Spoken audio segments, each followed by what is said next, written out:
রেখো গো শরণ একদিন হবে যে মরণ। তোমরা রেখো গো শরণ একদিন হবে যে মরণ। শয়তান তোমাদের শত্রু বটে বলে নিরঞ্জন। তোমরা রেখো গো শরণ একদিন হবে যে মরণ। প্রথম নবী জান্নাত ছিলেন, প্রথম নবী জান্নাত ছিলেন, সঙ্গিনী হাওয়াকে পেলেন। চক্রান্ত করিয়া শয়তান খাওয়াল গন্ধম। তোমরা রেখো গো শরণ একদিন হবে যে মরণ। ছিলেন সঙ্গিনী হাওয়াকে পেলেন, চক্রাল গন্ধম। তোমরা রেখো গো শরণ একদিন। শয়তান তোমাদের নিরঞ্জন। তোমরা রেখো গো শরণ একদিন হবে যে মরণ। ইব্রাহিম এক নবী ছিলেন, ইব্রাহিম এক নবী যাওয়ার সময় ধোঁকা দেয় শয়তান। তোমরা রেখো গো শরণ একদিন হবে যে মরণ। তোমরা রেখো গো শরণ একদিন হবে যে মরণ। হাজির হলেন আরাফাতে, হাজারকে পাথর মারলেন। আরাফাতে হাজির হলেন, শয়তানকে পাথর মারলেন। ইসমাইলের পরিবর্তে দুম্বা হইল কুরবান। তোমরা রেখো গো শরণ একদিন হবে যে মরণ। তোমরা রেখো গো শরণ একদিন হবে যে মরণ। শয়তান তোমাদের শত্রু বটে বলে নিরঞ্জন। তোমরা রেখো গো শরণ একদিন হবে যে মরণ। ভাইজান বাপজানেরা আমার, খুব ভালো করে শুনুন, আমাদেরকে পৃথিবী ছেড়ে চলে যেতে হবে। আজকে আমরা পৃথিবীর যেন মায়ায় মহাব্বতে পড়ে সমস্ত কিছু যেন ভুলে গিয়েছি। খুব ভালো করে শুনুন, আল্লাহ রাব্বুল আলামিন বলছেন, বান্দারে শোনো, মিনহা খালাকনাকুম ওয়া ফিহা নুঈদুকুম ওয়া মিনহা নুখরিজুকুম তারাতান উখরা। আল্লাহ রাব্বুল আলামিন বলছেন, বান্দারে শোনো, আমি আল্লাহ রাব্বুল আলামিন তোমাদেরকে মাটি থেকে সৃষ্টি করেছি, মাটির উপাদান থেকে সৃষ্টি করেছি। তোমরা যেন সৃষ্টি হয়ে পৃথিবীর সবচেয়ে অতি উত্তম মাখলুক এই মানব জাতি, তাদেরকে মাটি থেকে সৃষ্টি করেছে। তারা মাটি থেকে সৃষ্টি হয়েছে। 40 বছর 100-200 বছর জীবন যাপন করবে এবং জীবন যাপন করার পরে আবার আমি আল্লাহ রাব্বুল আলামিন তাদেরকে মাটিতে ফিরিয়ে নিয়ে যাব। শুধু তাই নয়, যখন মানুষ মারা যায় তাকে যেন দাফন করে দেওয়া হয়, তাকে কাফন দিয়ে পৃথিবীর বুকে যত আত্মীয় স্বজন রয়েছে, যখন তার রূহ বের হয়ে যায় আর যেন তাকে পৃথিবীতে রাখে না। সবাই যেন বলে, লাশটাকে তাড়াতাড়ি করে রেখে চলে এসো। লালন পালন করে আপনি বড় করেছেন, ওই ছেলেও যেন বলবে, তাড়াতাড়ি করে রেখে চলে এসো। তাহলে মানুষদের যখন মৃত্যু হয়ে যায়, মরণ যখন চলে আসে, এবারে তাকে তাড়াতাড়ি করে মাটিতে তাকে দাফন করে দেওয়া হয়। ভাইজান আমার মা, আমার বোনেরা খুব ভালো করে শুনবেন। আল্লাহ রাব্বুল আলামিন বলছেন, বান্দারে শুনো, আমি আল্লাহ রাব্বুল আলামিন আবার তোমাদেরকে মাটি থেকে উঠিয়ে নেব। মানুষ হযরতে আদম থেকে নিয়ে মরতে মরতে এক এক এক এক করে তাদেরকে মাটিতে দাফন করা হয়েছে। তাদের যেন মাটিতে খেয়েছে। এবারে আবার কিয়ামত হবে। কিয়ামত যেদিন হয়ে যাবে, আল্লাহর নবী বলছেন, কিয়ামত হয়ে যাওয়ার পরে সবাই যেন মারা যাবে, সবাই যেন অজ্ঞান হয়ে পড়বে, সবাই মারা যাবে। এবারে তাদেরকে যেন আবার 40 বছর যেন পরে আবার তাদেরকে উঠানো হবে। করে শুনুন, মানুষেরকে 6খানা স্তর পার করতে। শুনুন, এই 3খানা হলো কিয়ামতের পূর্বে, মৃত্যুর পূর্বে, এবং 3খানা হলো মৃত্যুর পরে। তাহলে মৃত্যুর আগে 3খানা কি রয়েছে খুব ভালো করে শুনুন। একটাকে বলা হয় আলামে আরওয়াহ, অর্থাৎ রুহের দেশ, রুহের যুগ, রুহের জামানা। দ্বিতীয় হলো মায়ের পেট, তৃতীয় হলো এই জীবন। মায়ের পেট থেকে নিয়ে মানুষ যেন বৃদ্ধ পর্যন্ত, বয়স্ক পর্যন্ত মানুষকে আল্লাহ রাব্বুল আলামিন যেটা হায়াত দিয়েছে, এই হায়াত যেন সে কাটাবে, জীবন যাপন করবে। এই 3খানা স্তর হলো মৃত্যুর পূর্বে। ভাইজান বাপজানেরা আমার, খুব ভালো করে শুনুন। আল্লাহর নবী সাল্লাল্লাহু আলাইহি ওয়াসাল্লাম বলছেন, যখন মানুষ মারা যায়, তারপরে তাদের যেন আখিরাতের সফর আরম্ভ হয়ে যায়। তাহলে আরো 3খানা স্তর। ওই 3খানা স্তর হলো, যখন মানুষ মারা যায় তারপরে তাকে দাফন করে দেওয়া হয়, সেটাকে বলা হয় আলামে বারজাখ। হাদিসের ভাষায় সেটাকে আলামে বারজাখ বলা হয়। ওই যেন কবরের জীবন, সেই কবরের জীবনটাকে আলামে বারজাখ বলা হয়। এবারে দ্বিতীয় জীবন হলো হাসরের ময়দান, আর তৃতীয় স্তর হলো জান্নাত কিংবা জাহান্নাম। তাহলে শুনলেন, এক এক করে মানুষের 6খানা স্তর রয়েছে। 3টি মৃত্যুর পূর্বে এবং 3খানা মৃত্যুর পরে। ভাইজান বাপজানেরা আমার, খুব ভালো করে শুনুন।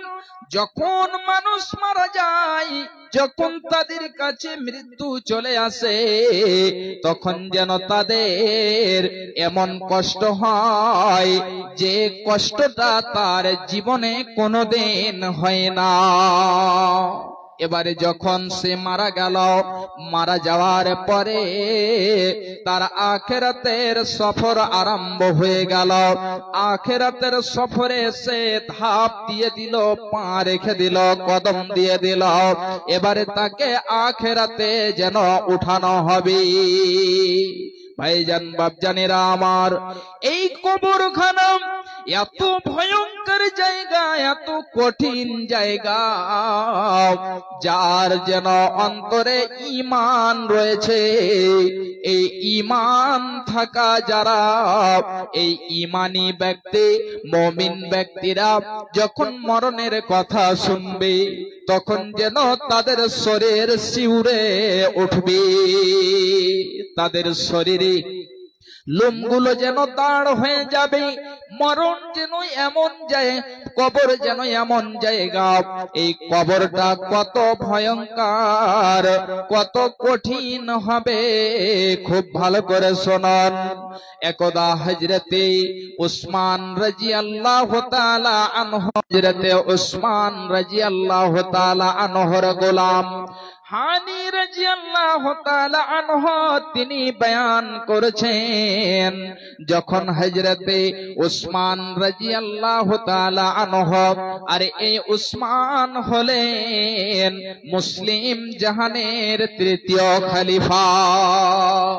এক নম্বর খলিফা হলেন হযরতে আবু বকর সিদ্দিক রাদিয়াল্লাহু তাআলা আনহু, দ্বিতীয় নম্বর খলিফা হলেন হযরতে উমর ফারুক রাদিয়াল্লাহু তাআলা আনহু, এবারে তৃতীয় নম্বর খলিফা হলেন খলিফাতুল মুসলিমিন হযরতে উসমান গনি রাদিয়াল্লাহু তাআলা আনহু। এই যেন খলিফা হযরতে উসমান রাদিয়াল্লাহু তাআলা আনহু যখন কবরের পাশে দাঁড় হতেন, এমন যেন ক্রন্দন করতেন, এমন ক্রন্দন করতেন, চোখ দিয়ে অশ্রু বয়ে বয়ে, চোখ দিয়ে অশ্রু ঝরে ঝরে তার যেন দাড়ি মোবারক পর্যন্ত ভিজে যেত, এমন ক্রন্দন করতেন, এমন যেন কবরকে ভয় করতেন, যে তার যেন কাঁদতে কাঁদতে কাঁদতে কাঁদতে চোখ দিয়ে জল বয়ে বয়ে দাড়ি পর্যন্ত ভিজে যেত। একবার আপনি বলুন তো, যখন আপনি নির্জনে থাকছেন, আপনি যখন একাই থাকছেন, তখন একবার আপনি ভেবে দেখবেন যে কবরটা কত ভয়ঙ্কর জায়গা, কবর কত কঠিন জায়গা। যদি আপনি মুমিন হন, তাহলে অবশ্যই আপনার শরীরের লোম পর্যন্ত দাঁড়িয়ে যাবে, আপনার শরীর কেঁপে উঠবে, শিউরে উঠবে। যখন চৈত্র মাসের, বৈশাখ মাসের প্রখর রোদ গরম চলে আসে, তখন আমরা যেন হতে পারি না। অনেক জন এমন আছে তারা এসি ছাড়া থাকতে পারে না। ভাইজান বাপজানেরা আমার, তাহলে একবার বলুন তো কবরটা কেমন হবে, আপনাকে কোথায় থেকে এসি দেওয়া হবে? যদি আপনি পৃথিবীতে আমল করে থাকেন, তাহলে অবশ্যই আপনি পাবেন, নচেৎ জাহান্নামের দরজা কবরের দিকে খুলে দেওয়া হবে।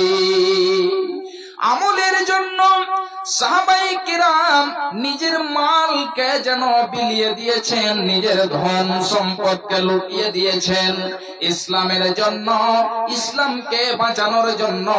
তাদের মালকে মাল মনে করেননি, ইসলামের পথে যেন তারা খরচ করেছেন। শুধু তাই নয়, আমার ভাইজানেরা, আমার মা, আমার বোনেরা, তারা যেন নিজের গলাকে পর্যন্ত ইসলামের জন্য কাটিয়েছেন। সাহাবায়ে কিরাম ইসলামকে বাঁচানোর জন্য নিজে শহীদ পর্যন্ত হয়েছে। আজকে আমরা সেই সাহাবীদের ইতিহাস ভুলে গিয়েছি, যারা আজকে এই ইসলামকে, যাদের জন্য টিকে আছে, যারা ইসলামকে প্রচার প্রসার করেছে, আজকে আমরা তাদের জীবনকে বলে ভুলে গিয়েছি, তাদের ইতিহাসকে বলে ভুলে গিয়েছি। ভাইজান আমার, তাই যেন কবি বলছেন, তোমরা ভুলে গেছ বীর শহীদের নাম, তোমরা ভুলে গেছ বীর শহীদের নাম। তারা আজ জান্নাতেরই ফুল বাগাতে অতিথি ভ্রমমান, রাহে লিল্লাহ করেছে তারা জীবন কুরবান, রাহে লিল্লাহ করেছে তারা জীবন কুরবান। তোমরা ভুলেই গেছ বীর শহীদের নাম। তারা আজ জান্নাতেরই খুশবাগাতে অতিথি ভ্রাম্যমান রাহেলিল্লাহ করেছে তারা জীবন কুরবান, রাহেলিল্লাহ করেছে তারা জীবন কুরবান। ভাইজান বাপজানেরা আমার, ইসলামের জন্য তারা যেন নিজের জীবনকে কুরবান করে দিয়েছেন। বদর উহুদ খন্দকে যারা বিলিয়ে দিয়ে প্রাণ, বদর উহুদ খন্দকে যারা বিলিয়ে দিয়ে প্রাণ, রক্ত দিয়ে মিটিয়ে দিল কুফর শয়তান। বদর উহুদ খন্দকে যারা বিলিয়ে দিয়ে প্রাণ, রক্ত দিয়ে মিটিয়ে দিল কুফর শয়তান।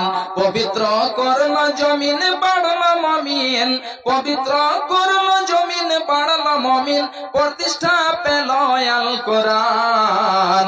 রাহেলিল্লাহ করেছে কুরবান, রাহেলিল্লাহ করেছে তারা জীবন কুরবান। তোমরা ভুলে গেছ বীর শহীদের নাম। তারা আজ জান্নাতেরই ফুল বাগাতে অতিথি ভ্রাম্যমান। রাহেলিল্লাহ করেছে তারা জীবন কুরবান, রাহেলিল্লাহ করেছে তারা জীবন কুরবান। দেখেন সুদূর অতীত ডাক দিয়ে কয় দাওয়াত জিহাদ, দেখেন সুদূর অতীত ডাক দিয়ে কয় জিহাদ, তোমার আল্লাহরই ফরমান। রাহেলিল্লাহ করেছে তারা জীবন কুরবান, রাহেলিল্লাহ করেছে তারা জীবন কুরবান। তোমরা ভুলেই গেছ বীর শহীদের নাম। তারা আজ জান্নাতেরই ফুল বাগাতে অতিথি ভ্রাম্যমান। রাহেলিল্লাহ করেছে তারা জীবন কুরবান। ভাইজান বাপজানেরা আমার, এবারে হযরতে ওসমান রাদিয়াল্লাহু তাআলা আনহু দাঁড় যখন হতেন তখন যেন অশ্রু বয়ে বয়ে বয়ে বয়ে তার দাড়ি পর্যন্ত ভিজে যেত। হযরতে ওসমানকে বলা হলো, ওগো খলিফাতুল মুসলিমিন, আপনি বলুন তো, যখন আপনার সামনে জান্নাত এবং জাহান্নামের বয়ান করা হয়, আলোচনা করা হয়, তখন তো আপনি এত ক্রন্দন করেন না যত ক্রন্দন আপনি কবরের কথা শুনে, কবরের বয়ান শুনে, কবরের আলোচনা শুনে আপনি যত ক্রন্দন করেন। জাহান্নামটা এত ভয়ঙ্কর, এত কঠিন জায়গা, ওগো খলিফাতুল মুমিনিন, তারপরেও যেন আপনি ক্রন্দন করেন না এত যত আপনি ক্রন্দন এই কবরের পাশে দাঁড় হয়ে করে। এবারে হযরতে ওসমান বলছেন, হে আমার সাথীরা শোনো, হে আমার বন্ধুরা শোনো, বিশ্বনবী জনাবি মুহাম্মদুর রাসূলুল্লাহ সাল্লাল্লাহু আলাইহি ওয়াসাল্লামকে বলতে শুনেছি, নবীজি বলছেন, ফাইন্নাল কবরা আউয়ালু মানাজিলিল আখিরাহ, ফাইন জা মিনহু আহাদুন ফামা বা'দাহু আইসারু মিন, ওয়া ইন লাম ইয়ানজু মিনহু ফামা বা'দাহু আসাদ্দু মিন। হযরত ওসমান বলছেন, বিশ্বনবী জনাবি মুহাম্মদুর রাসূলুল্লাহ সাল্লাল্লাহু আলাইহি ওয়াসাল্লাম বলছেন যে এই কবরটা হলো আখিরাতের প্রথম মঞ্জিল, প্রথম ধাপ। এই কবরটাই হলো আখিরাতের প্রথম সিঁড়ি। এই জন্য যেই ব্যক্তি এই কবরে নাজাত পেয়ে নেবে আর তার কোন জায়গায় যে অসুবিধা হবে না, কোন জায়গায় যে সে আটকাবে না। তাহলে এই কবরে আপনাকে যে প্রশ্ন করা হবে এই প্রশ্নের যদি আপনি উত্তর দিয়ে দিতে পারেন তারপরে যেন আপনার সর্বদাই সর্ব জায়গায় আপনাকে কোনো যেন বাধা আসবে না, আপনাকে আর যেন কেউ আটকাতে পারবে না। বিশ্বনবী আমার বলছেন ওয়া ইন লাম ইয়ানজু মিনহু ফামা বাদাহু আসাদ মিনহু, আর যদি সেই ব্যক্তি কবরের মধ্যে নাজাত না পায়, সে যদি কবর থেকে মুক্তি যদি না পায় তাহলে কোন জায়গায় যে সে নাজাত পাবে না। তাহলে কবরটাই হলো সব থেকে মেন জায়গা হলো কবর। যদি আপনি কবরের মধ্যে নাজাত পেলেন তাহলে সব জায়গায় যে নাজাত পাবেন, আর যদি আপনি কবরের মধ্যে নাজাত না পান তাহলে কোনো জায়গায় যে আপনি নাজাত পেতে পারেন না, আপনি কোনো জায়গায় যে কামিয়াব হতে পারেন না। তাহলে যে প্রশ্নগুলো করা হবে কবরের মধ্যে ওই প্রশ্নগুলোর উত্তর দিতে হবে। ওই প্রশ্নর যদি আপনি উত্তর দিয়ে দেন তাহলে আপনি নাজাত পেয়ে যাবেন, তাহলে আপনি মুক্তি পেয়ে যাবেন। এবারে আসি, অনেকগুলো হাদিস রয়েছে, অনেক লম্বা হাদিস, সংক্ষিপ্ত আমি একটি হাদিস তুলে দিচ্ছি। আমার ভাইজান, আমার বাপজানেরা, আমার মা জননীরা খুব ভালো করে শোনান যে কবরের মধ্যে প্রশ্নগুলো করা হবে ওই প্রশ্নগুলো কি হবে। রাবি হচ্ছেন হযরতে বারা ইবনে আজিব রাদিয়াল্লাহু তাআলা আনহু।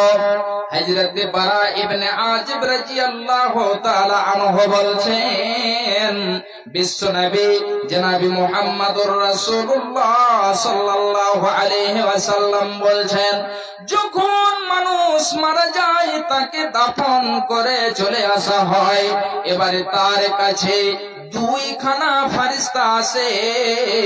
ওই দুইখানা ফেরেশতা এসে তাকে উঠিয়ে দেয়।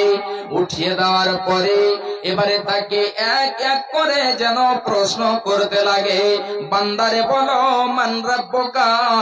সে যদি উত্তর দিয়ে দেয় আমার রব হলো আল্লাহ, এবারে দ্বিতীয় নাম্বার প্রশ্ন করা হবে মা দিনুকা, তোমার দিন কি। সে ব্যক্তি যদি উত্তর দিয়ে দেয় তারপরে 3 নম্বরে প্রশ্ন করা হবে ওয়া মা হাযার রাজুলু আল্লাযী বুইসা ফীকুম। হে বান্দা, তুমি বলো দেখি তোমাদের মধ্যে যে লোকটিকে প্রেরণ করা হয়েছিল সেই লোকটিকে একটু তুমি বলো। এবারে সে বলে দিবে তিনি হলেন শেষ নবী জনাবে মুহাম্মদুর রাসূলুল্লাহ সাল্লাল্লাহু আলাইহি ওয়াসাল্লাম। যখন সে 3খানা প্রশ্নের উত্তর দিয়ে দেবে এবারে বলবে বান্দারে বলো ওয়া মা ইউদরিকা, তুমি কেমন করে জানলে? তুমি তো বিশ্ব নবীকে দেখনি, তাহলে তুমি কেমন করে জানলে বলো। সে বলবে আমি আল্লাহর প্রতি ঈমান নিয়ে এসেছিলাম, রাসূলের প্রতি ঈমান নিয়ে এসেছিলাম। আল্লাহর কিতাব পড়ে পড়ে পড়ে পড়ে আমি জানতে পেরেছিলাম, আমার এটা ইয়াকিন ছিল, এটা আমার বিশ্বাস ছিল। যখন সে এই কথাগুলো বলে দেবে ভাইজান বাপজানেরা আমার, এবারে আকাশ থেকে একখানা চিৎকার আসবে, একটি শব্দ আসবে, সেই শব্দটি বলা হবে সাদাকা। এই বান্দাটি যে কথাগুলো বলছে এগুলো সমস্ত সত্য, এই বান্দাটি হলো সত্যবাদী। যার কারণে কি করে দাও ফাফরিসুহু মিনাল জান্নাহ ওয়ালবিসুহু মিনাল জান্নাহ, তার জন্য জান্নাত ব্যক্তির বিছানা বিছিয়ে দাও এবং তার জন্য জান্নাতের লেবাস দিয়ে দাও, তাকে জান্নাতের পোশাক পরিধান করিয়ে দাও। ওয়াফতাহু লাহু বাবান ইলাল জান্নাহ, এবং তার কবরের দিকে একখানা জান্নাতের দরজা খুলে দাও। এবারে এই তিনখানা প্রশ্ন যে উত্তর দিয়ে দেবে, জান্নাতের বিছানা দেওয়া হবে, জান্নাতের পোশাক দেওয়া হবে, জান্নাতের দরজা তার দিকে খুলে দেওয়া হবে। ভাই আমার, বন্ধু আমার, আমার মা, আমার বোনেরা, এবারে যে এই তিনখানা প্রশ্নের উত্তর দিতে পারবে না, তিনখানা প্রশ্ন করা হবে, আর এই তিনটি প্রশ্নের উত্তর যখন না দিতে পারবে, আকাশ থেকে ঠিক যেন ওই মতোই চিৎকার আসবে, আকাশ থেকে একটি শব্দ আসবে এবং বলবে, কাযাবা, এ বান্দাটি যে কথা সেই যেন মিথ্যা কথা বলছে, সে হলো ঝুঠা, সে মিথ্যা কথা বলছে, সে ঝুঠ আলোচনা করছে, কথা বলছে। ভাইজান বাপজানেরা আমার, শুধু তাই নয়, এবারে যেন তার জন্য বলা হবে যে তার জন্য জাহান্নামের পোশাক দিয়ে দাও, জাহান্নামের বিছানা দিয়ে দাও, তাকে জাহান্নামের বিছানা দিয়ে জাহান্নামে এবং জাহান্নামের একখানা দরজা খুলে দাও, যাতে করে সে কিয়ামত পর্যন্ত শাস্তি পেতে থাকে। এই তিনটি প্রশ্নের যখন उत्तर ना देते पारबेन। मदरसे के बच्चे जहीं कहीं भी हो, आप लोग होटल में जाकर खाना खा लें। मदरसे के बच्चे जहीं कहीं भी हो, जाकर के होटल में खाना खा लें।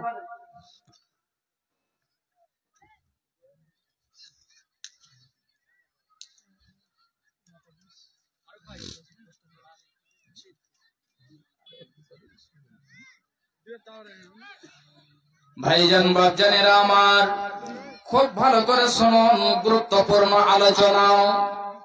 যে ব্যক্তি তিনখানা প্রশ্নের উত্তর না দিতে পারবে, এবারে সেই ব্যক্তির জন্য জাহান্নামের বিছানা বিছিয়ে দেওয়া হবে, জাহান্নামের পোশাক দিয়ে দেওয়া হবে এবং জাহান্নামের দরজা তার দিকে খুলে দেওয়া হবে। ভাইজান বাপজানেরা আমার, শুধু তাই নয়, ওই ব্যক্তির কাছে কবরের মধ্যে আরো দুইখানা ফেরেশতা আসবে। যে দুইখানা ফেরেশতার মধ্যে একটি ফেরেশতা হবে অন্ধ এবং একটা ফেরেশতা হবে বধির, যে কানে শুনতে পাবে না। একজন দেখতে পাবে না এবং একজন সে কানে শুনতে পাবে না, এমন দুইজন ফেরেশতা আসবে।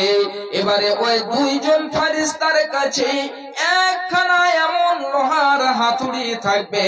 ভাই আমার, বাপজান আমার, যে লোহার হাতুড়ি খানা সম্পর্কে বিশ্বনবী জনাবে মুহাম্মদুর রাসূলুল্লাহ সাল্লাল্লাহু আলাইহি ওয়াসাল্লাম বলছেন, ওই হাতুড় খানা দিয়ে যদি বিশাল পাহাড়কে, বিশাল পর্বতকে, হিমালয়ের মতো পাহাড় পর্বতকে যদি আঘাত করা হয়, তাহলে ওটা ভেঙে চুরমার হয়ে ভূমিসাৎ হয়ে যাবে, মাটিতে মিশে যাবে।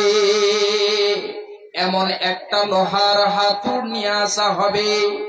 ওই লোহার হাতুড় দিয়ে এবারে তাকে যেন মারা হবে, যেমন মারা হবে তার মাথা ভেঙে চুরমার হয়ে যাবে।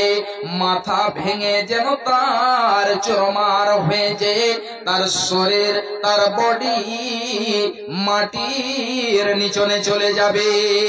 আবার লোহার হাতুড়কে ওঠা হবে, তার বডি উপরে চলে আসবে, তার মাথা ভালো হয়ে যাবে। আবার যেন তাকে মারা হবে, আবার তার মাথা ভেঙে চুরমার হয়ে যাবে।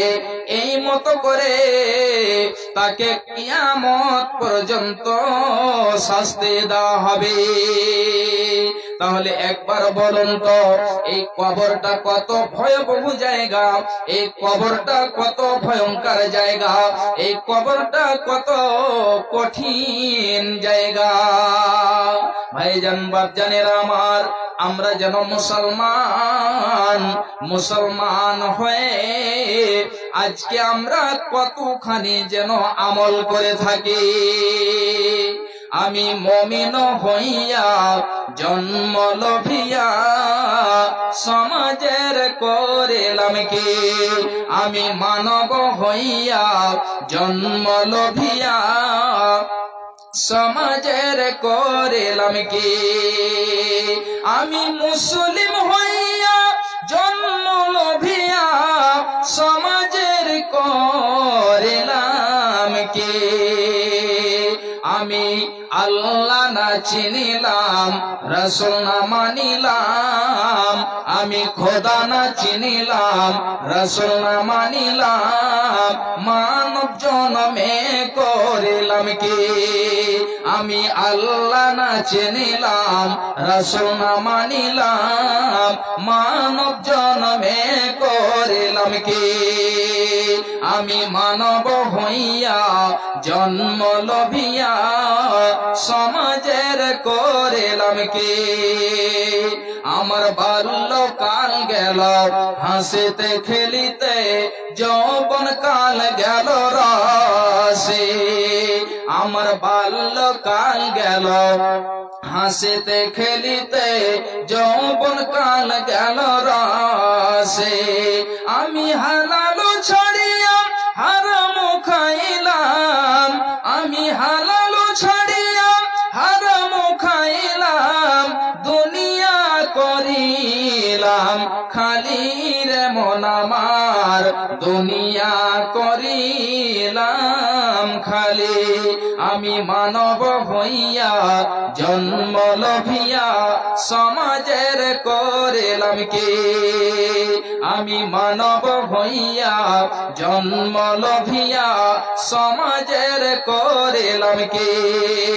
আমার একেশ পাকিবে দন্ত খসিবে, সম্বল হবে মোর লাঠি, আমার একেশ পাকিবে দন্ত খসিবে, সম্বল হবে মোর লাঠি, তখন পুত্র পরিজন সকলে বলিবে, তখন পুত্র পরিজন সকলে বলিবে, এই জনজাল মরিলে বাঁচিরে মন আমার, এই জঞ্জাল মরিলে বাঁচে, আমি মানব হইয়া জন্ম লভিয়া সমাজের করিলাম কি।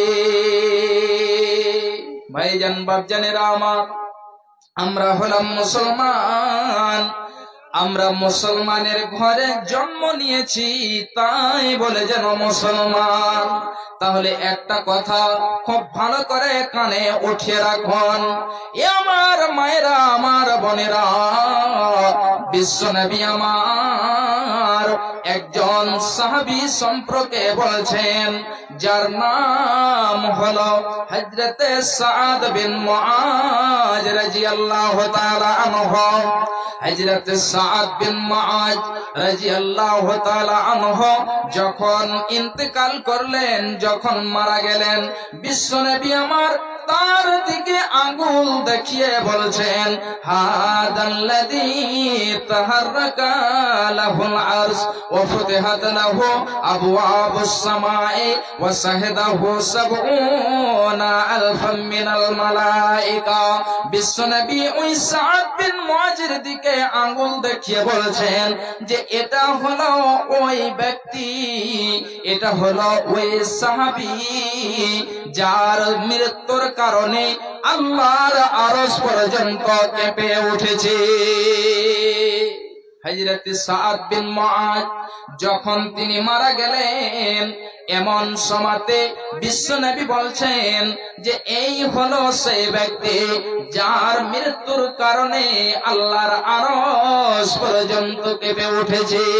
ভাই আমার শুধু তাই নয়, বিশ্বনবী আমার বলছেন যে তার জন্য আল্লাহ রাব্বুল আলামিন আকাশের দরজা পর্যন্ত খুলে দিয়েছে। যখন তিনি মারা গেলেন আল্লাহ রাব্বুল আলামিন যেন আকাশের দরজাকে খুলে দিয়েছেন। শুধু তাই নয়, বিশ্বনবী বলছেন ওয়াসাহিদাহু সাবউনা আলফাম মিনাল মালাইকা, এবং তার জানাজায় ৭০,০০০ ফেরেশতা শামিল হয়েছে।